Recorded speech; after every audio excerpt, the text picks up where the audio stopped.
Powerful petrol తెచ్చుకున్నావా? మామూలు petrol powerful petrol అదేంద్రా? లేదు తిక్కనా కొడుక, ఇప్పుడు మామూలు పెట్రోల్ కంటే పవర్ఫుల్ పెట్రోల్ వేస్తే బండి గుర్రమైనట్లు పోతుంది, గుర్రమైనట్లు పోతుంది. గుర్రం పోయినట్లు పోతుందా? అట్లా పోయేదంటే నాకు చాలా ఇష్టం రా. ఎక్కడ దొరుకుతుందిరా? ఎవరికి చెప్పొద్దు, నా దగ్గర 2 లీటర్ల పెట్రోల్ ఉంది, అది నీకు ఇస్తాలే. అవునా? నువ్వు నా బెస్ట్ ఫ్రెండ్ రా. ఎంతరా? డబ్బులే ముద్దులే గానీ నీ దగ్గర ఉండే మామూలు పెట్రోల్ తీసుకొని రాపో. మామూలు పెట్రోలా? అదేరా. సరేలే, నేను అది తీసుకొని వస్తా, నువ్వు పవర్ఫుల్ పెట్రోల్ తీసుకొని రా.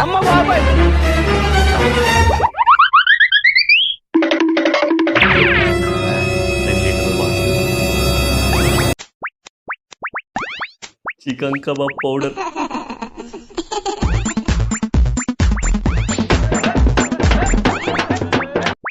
Powerful petrol ready. ఏమి ఇంకా రాలేదు.